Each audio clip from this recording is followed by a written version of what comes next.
Right, just a little response to highly spiritually evolved women find it hard to find a match or love. I want to sort of like not play into that narrative and sort of dilute it, but sort of dead it a little bit in the fact that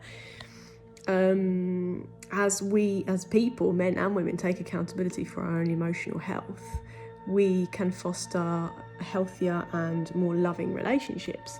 There is somebody for everybody. There is love for everyone.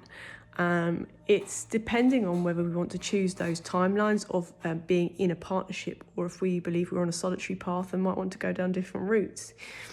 But in terms of the healing of the nations and everybody looking at their own emotional health and the psychic gifts that are coming in, and the fact that men are now feeling more into their intuitive powers that were deadened because it was seen as love and feeling was seen as weakness.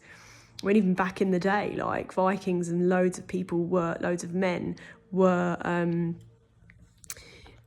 consulted by seers and oracles because they knew, men of the land, they knew the power that women had in terms of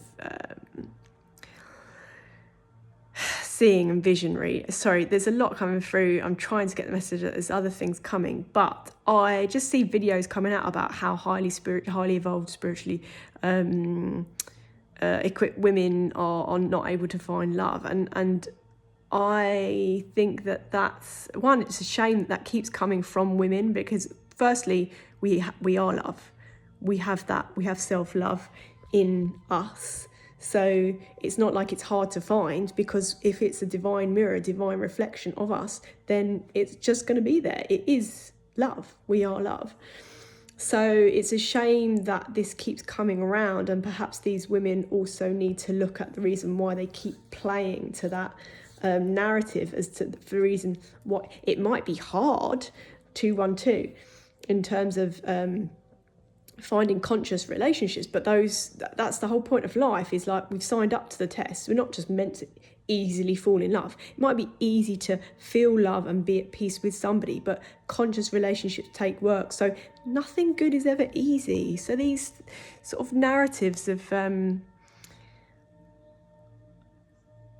spiritually evolved women, might take longer and find it hard. That's if it takes us longer to find ourselves. Not that we were ever lost in the beginning, but it's part of the deprogramming, or someone was using the word conditioning recently, which is nice, deconditioning, deprogramming, returning to the inner child, the state of being which is pure love and innocence.